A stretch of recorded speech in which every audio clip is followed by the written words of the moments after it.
Hello YouTube, WFan2 back here with the video, and today I'm going to be doing the WWE TLC tables, ladders, and chairs pay-per-view review slash setup.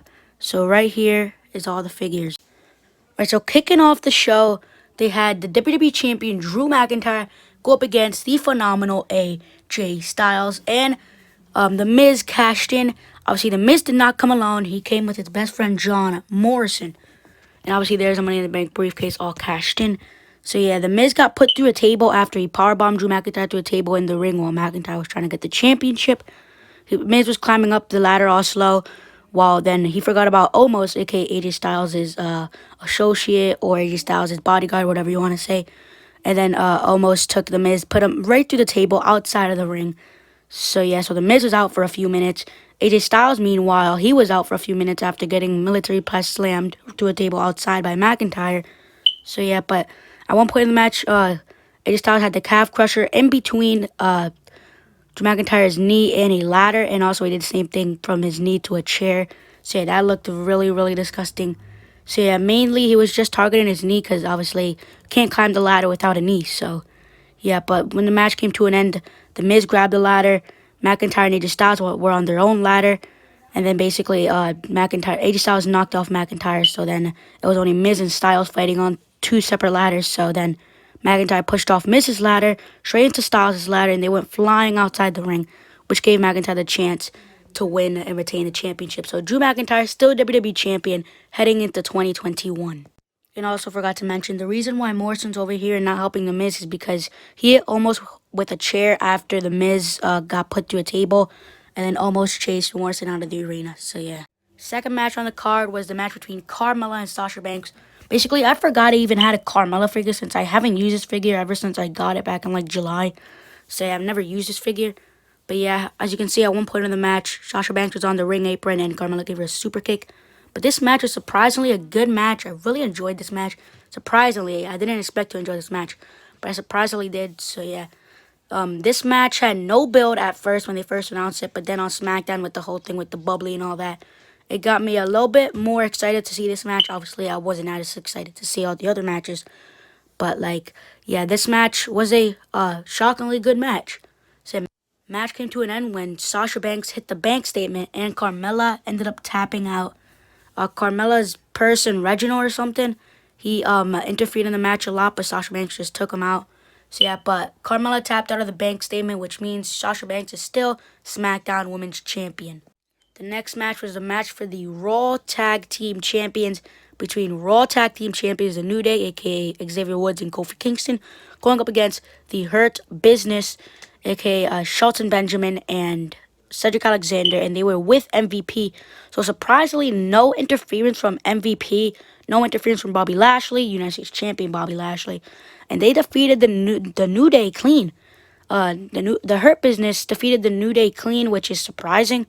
Basically, Shelton Benjamin is going for a final move on Kofi Kingston or Xavier Woods. I don't remember. I think it was Kofi though. So he went for the final move on Kofi, and then Cedric Alexander said, "No, I'm not waiting." He tagged in on Cedric Alexander, hit the lumbar check on Kofi, I think it was. 1, 2, 3. And the Hurt Business are now the Raw Tag Team Champions. Almost said SmackDown Tag Team Champions. But Raw Tag Team Champions, the Hurt Business. So I'm right now 3 for 3 in the WWE TLC pay-per-view predictions. So Hurt Business, new Raw Tag Team Champions.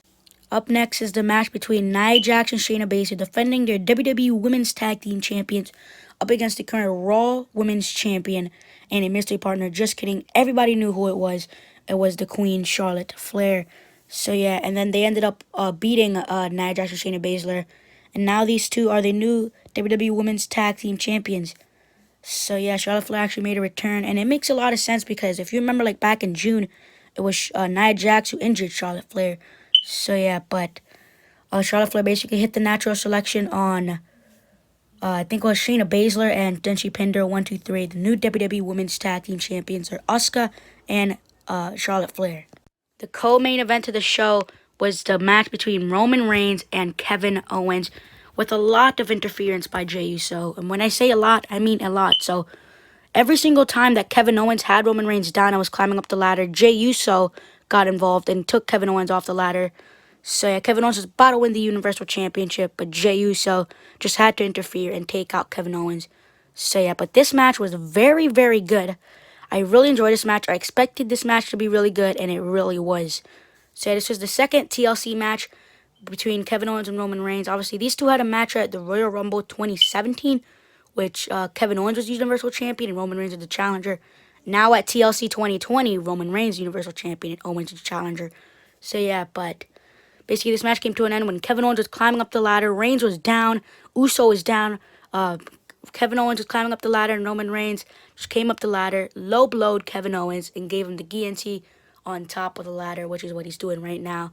So, and then Roman Reigns retained the Universal Championship at TLC. The next match is the match between The Fiend, Bray Wyatt, and the Legend Killer, the Viper, Randy Orton. So this match was actually a really good match.